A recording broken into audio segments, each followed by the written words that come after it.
Hello and welcome back to another video.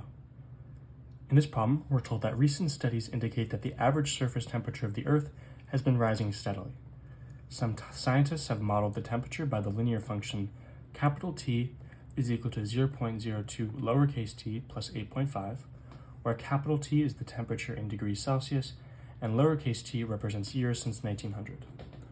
So first, in part A, we're asked what do the slope and t-intercept represent? So the slope is the rate of change,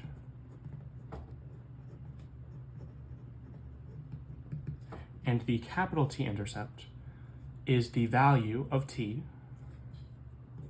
when the other variable, lowercase t, equals 0. Now let's think about what that actually means in the context of this problem. We are modeling the degrees Celsius temperature every year. So the rate of change is the change in temperature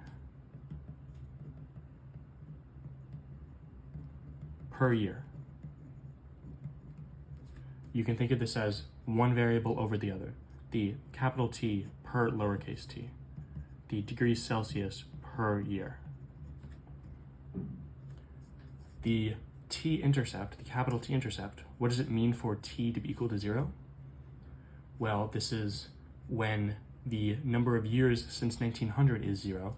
Therefore, in 1900, the temperature is the t-intercept.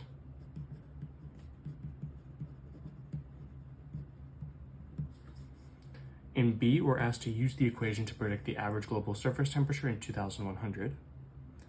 So we're looking to predict t when lowercase t, the years since 1900, is 200, right? 2100 is 200 years since 1900.